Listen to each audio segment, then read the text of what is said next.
Hey, everybody. Thanks for tuning in. Got 49ers updates for you here on a Saturday morning. Going to talk about one guy staying, one guy going, and then I'll be going to Indianapolis on Monday. And one guy from the 49ers who will not be there again is Kyle Shanahan. We'll break all that down, what it means, why it's a big deal or not. At first, though, a couple of things happening on the coaching front.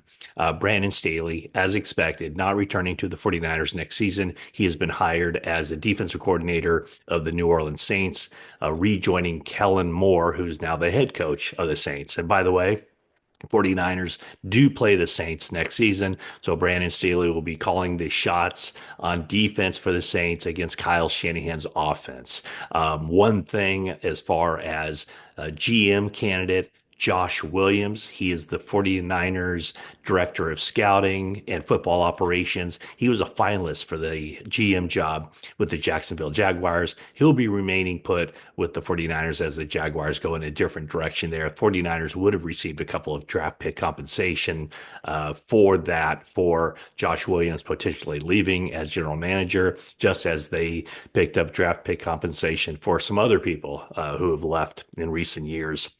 Rand Carthon comes to mind, and of course, the head coaching candidates of D'Amico Ryans, Robert Saleh, and Mike McDaniel. Okay, so I get a text message from Greg Papa on Thursday. Was it Thursday or Wednesday? It was Wednesday, I think it was. Um, no, it was Thursday.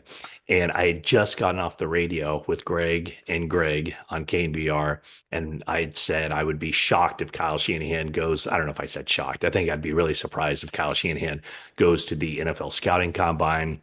He has not been to the scouting combine since 2020. Well, he has skipped every combine since beginning in 2022 for reasons I'll talk about. The 2021 combine was canceled due to the pandemic. So, yeah, he wasn't there in 22, 23, or 24. So, obviously, no big surprise that Kyle Shanahan wouldn't be going. But anyway, Greg Papa texts me because I had just said I'd be really surprised if Kyle Shanahan goes. And then there became some reports that he was going. And then I immediately checked into it and no, he wasn't going. So I don't know. Anyway, again, no surprise that he's not there. So what does that mean? I mean, it wasn't a big deal when he didn't go to the combines the last few years. I don't know why it would be a big deal that he's not going this year either. Um, there's really, and this year, I checked the schedule. There are 22 NFL head coaches scheduled to talk during the combine. That doesn't necessarily mean that 10 coaches won't be there, but certainly Sean McVay won't be there. An interesting situation with the Rams is that neither Sean McVay nor their general manager, Les Snead, has been to the combine since 2020. And even then, I know that Sean McVay left before the workouts even began. So if you've ever been to the combine, it's I don't think you would see it as a big deal that a head coach is not there. Every team is represented by their scouting departments. Most GMs are there. But just let me take you through what someone would be missing by not going to the scouting combine. The first day, the players are there, and there's position groups, each basically position groups. Some position groups are stacked together. But the first day is the arrival. The next day is orientation and the beginning of 3 consecutive days of potential interviews with teams. Now, every team can uh, designate 60 players at the combine that they'd like to interview. And that's a 15-minute interview with up to 60 players. Okay, so those interviews happen on days 2, 3, and 4. On day 3, that's when the general medical exam takes place. Day 4 is the orthopedic exam when they're tugging on ligaments and tendons or checking out bones, the x-rays, all that stuff, MRIs. And also on day 4 is when the players meet with the media. On day 5 are that's the measurements when you get the official measurements of the guys, as well as the on-field workouts. That's when you see them running the 40, or in the case of quarterbacks and receivers, throwing passes, catching passes, cornerbacks and safeties, backpedaling, all that stuff. And then the last day is the bench press, and then the guys are going home. So by not showing up to the combine, what you're missing, the only thing you're missing, are the face to face interviews with the prospects. Um, Now, the way the 49ers have had it set up is that they have their room where they conduct the interviews with the people who come in. They'll have a position coach and Shanahan potentially on a Zoom call so that they can observe everything is being filmed. All the interviews are filmed. The coach and the position coach have the ability to sit in on the Zoom meeting, ask questions as well. So that's probably the major thing that the any coach such as Kyle Shanahan, when he decides not to go to the combine, that's what he's missing because everything else is filmed as well. We're talking about the on-field workouts. Does it really make a difference to sit in the stands with a stopwatch and go, "Oh wow, the official time was 4.53 seconds. I had him at 5.56 or 4.56. I don't know, whatever." It doesn't, I don't think it makes any difference whatsoever as far as the workouts go. What Shanahan has told me as far as why he gets more benefit, less drag out of going to the combine is because it gives him an opportunity to stay in Santa Clara and watch film. And it's something that he wouldn't be doing if he were at the combine. Again, anybody who's been to the combine knows that there's a lot of social aspects of the combine that take place in hotels and bars and restaurants long after the day is over.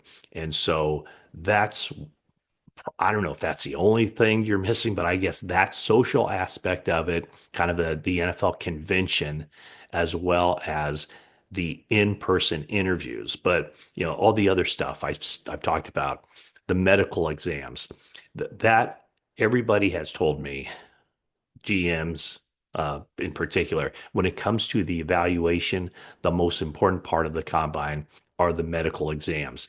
And that is information shared with all 32 teams. So is it important to be there for that? Obviously, Les Snead doesn't think so. Kyle Shanahan doesn't think so.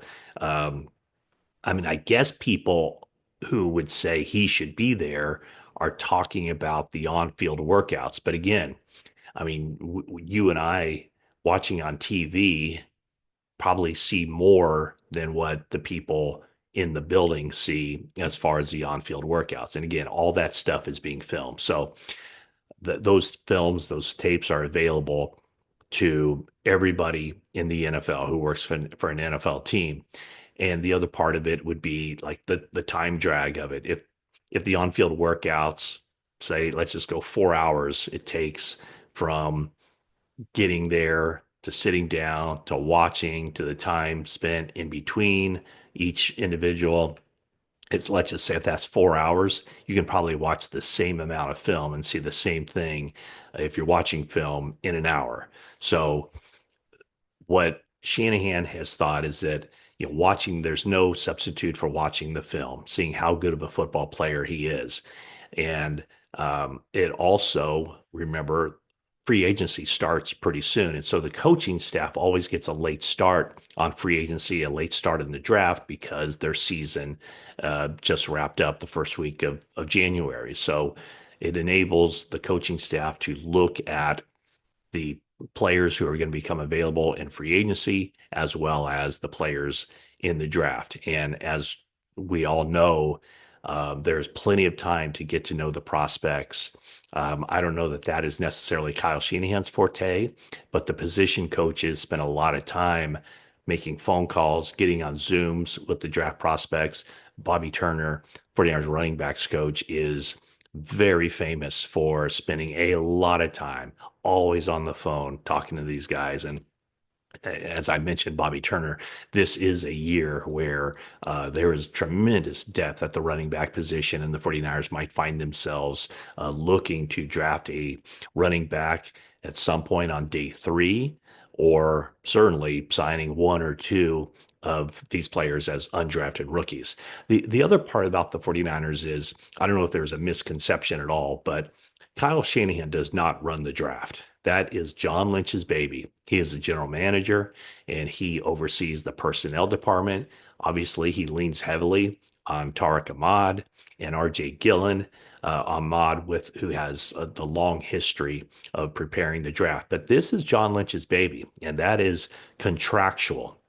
When John Lynch and Kyle Shanahan came to the 49ers in 2017, it is in their contract that John Lynch has control over the draft, free agency, the 90-man roster, and Kyle Shanahan has control over the 53-man roster. It is also written in there that it's a collaborative effort and every decision has to meet the approval of the other. So, I think when it comes to this player or that player in the draft, Kyle Shanahan has a say when it comes certainly to an offensive player. He has a say about any player, but ultimately that is John Lynch's. That's his area. That is the draft. That's what he's done since he's arrived with the 49ers, since he arrived with the 49ers in 2017. And that's the way that it will continue. So just keep that in mind that the draft is John Lynch. It is not Kyle Shanahan. If we take it back a couple of years to Trey Lance, that was a mutual decision. John Lynch said that he was going to put that on Kyle Shanahan, but when Shanahan decided it was going to be Trey Lance or that was the guy that he wanted, Lynch was in full agreement on that. That's why they made that decision. Last year, I'm sure at 31 overall, they leaned heavily on Shanahan because of the position involved with that, a wide receiver, Ricky Pearsall. And so, again, it has to be collaborative. One individual can override or just say, no, I don't think that's the way to go. And then they go in a different direction. But by and large, the official decision, 90-man roster this time of year, draft and free agency, John Lynch, and then in once the 90-man roster is set and it's time for the cuts to 53, that's where Shanahan gets the final say in that. So anyway, that's a rundown from the 49ers as far as what's happening. I think their coaching staff should be completed. I'm sure it's already completed, but should be announced here in the coming days with Brandon Staley leaving the organization officially to become defensive coordinator of the Saints. And then also for the 49ers scouts, personnel department gearing up for the combine, coaches remaining home, grinding the film, watching game film, and then whenever they see fit, if they see fit, watching the workouts that happen via video, not in person. So hope you're doing well on a Saturday morning. And again, if you haven't already, please subscribe, leave a like, a comment, and that is it for now.